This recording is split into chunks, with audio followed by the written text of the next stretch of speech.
और आज का ईमेल है पारुल पटेल का, गुजरात से लिखती हैं, 28 साल इनकी उम्र है, हाउसवाइफ है, पहली बार निवेश करना चाहती हैं, म्यूचुअल फंड्स की तरफ रुख करना चाहती हैं, 10,000 प्रति माह ये अपनी सेविंग में से डालना चाहेंगी। बीनू, कौन से फंड्स इनके लिए सूटेबल रहेंगे?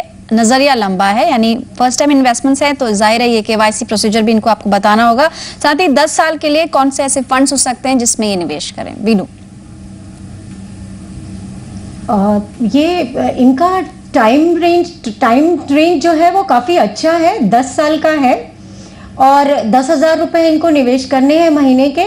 तो वो इक्विटी म्यूचुअल फंड्स के साथ जाए, जो कि Franklin India blue chip fund और ICICI Pru focus blue chip funds, दोनों ही फंड्स इक्विटी में निवेश करते हैं और इसमें वो आधा सम मतलब 5-5 हज़ार दोनों में निवेश कर सकती हैं या 10,000 किसी एक फंड को चूज करके उसमें इन्वेस्ट कर सकती हैं।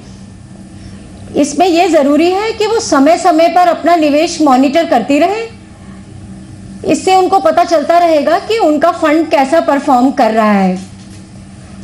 और इसमें अगर मैं 14% का रिटर्न अनुमानित करूं तो ये 10 साल में 25 लाख तक का कॉर्पस जमा कर पाएंगी जी। और म्यूचुअल जो ये इक्विटी म्यूचुअल फंड में निवेश कर रही हैं उसमें सिप के द्वारा निवेश करें, जिसको कि सिस्टमैटिक इन्वेस्टमेंट प्लान भी कहते हैं जी। तो यानी कि अगर एक अनुमानित 14% का हम रिटर्न लेके चलें पारुल, तो आप 10 साल का अगर नजरिया रखती हैं, 10,000 रुपये आप इसमें डालना चाहती हैं SIP के जरिए, तो आप 25 लाख का अमाउंट संभव है कि आप वहां तक पहुंच पाएं। और इसके अलावा जो फंड्स आपको सजेस्ट किए हैं बीनू ने, तो वो फ्रैंकलिन इंडिया का ब्लू चिप फंड है, ICICI फोकस्ड ब्लू चिप, दोनों ही लार्ज कैप कैटेगरीज के फंड है।